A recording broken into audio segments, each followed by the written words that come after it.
ലോക്സഭാ തെരഞ്ഞെടുപ്പ് സമയത്ത് പരാതി ഉന്നയിച്ചില്ലെന്ന മുഖ്യ തെരഞ്ഞെടുപ്പ് ഓഫീസറുടെ വാദം തള്ളി വി.എസ്. സുനിൽകുമാർ. വിവിധ ഘട്ടങ്ങളിലായി 4 പരാതികൾ LDF നൽകിയിട്ടുണ്ട്.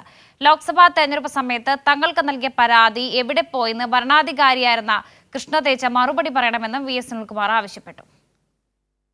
ഫോം 6-ന്റെയും മറ്റു ഫോറങ്ങളുടെയും അടിസ്ഥാനത്തിൽ നിരവധി വോട്ടർമാരെ മറ്റു മണ്ഡലങ്ങളിൽ നിന്നും ജില്ലകളിൽ നിന്നും തൃശൂർ പാർലമെന്റ് മണ്ഡലത്തിലെ വോട്ടർമാരാക്കി മാറ്റിയെന്ന് വി.എസ്. സുനിൽകുമാർ പറഞ്ഞു. അന്തിമ വോട്ടർ പട്ടിക വന്നതിന് ശേഷമാണ് ക്രമക്കേടുകൾ തിരിച്ചറിയുന്നത്. പരാതി നൽകിയില്ല എന്ന മുഖ്യ തെരഞ്ഞെടുപ്പ് ഓഫീസറുടെ വാദം അടിസ്ഥാനരഹിതമാണെന്നും വിവിധ ഘട്ടങ്ങളിലായി 4 പരാതികൾ നൽകിയിട്ടുണ്ടെന്നും വി.എസ്. സുനിൽകുമാർ പറഞ്ഞു.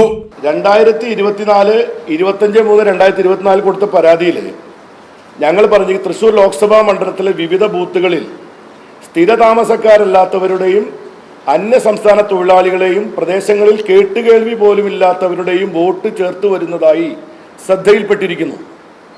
ഇതാണല്ലോ ഇലക്ഷൻ കമ്മീഷൻ കേട്ടിട്ടില്ല എന്ന് പറഞ്ഞ കാര്യം.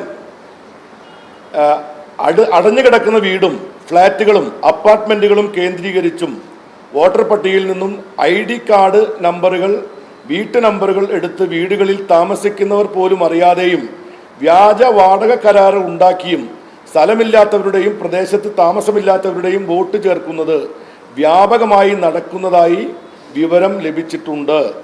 ജനുവരി 22 വോട്ടർ പട്ടിക പ്രസിദ്ധീകരിച്ച ശേഷമാണ് ഇത്തരത്തിൽ പുതിയതായി പ്രസിദ്ധീകരിക്കാനിടയാക്കുന്ന വോട്ടർ പട്ടികയിലേക്ക് വരത്തക്ക വിധം വോട്ടുകൾ ചേർത്ത് വരുന്നത്.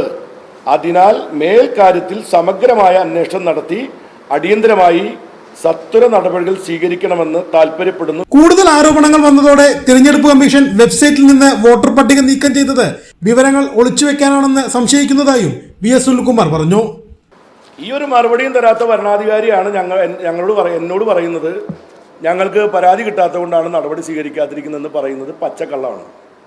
ക്രമക്കേടിൽ 45 പേരുടെ തിരിച്ചറിയൽ കാർഡ് സഹിതം കോൺഗ്രസ് കളക്ടർക്ക് പരാതി നൽകിയിട്ടുണ്ടെന്ന് DCC പ്രസിഡന്റ് ജോസഫ് ടാജറ്റ് പറഞ്ഞു.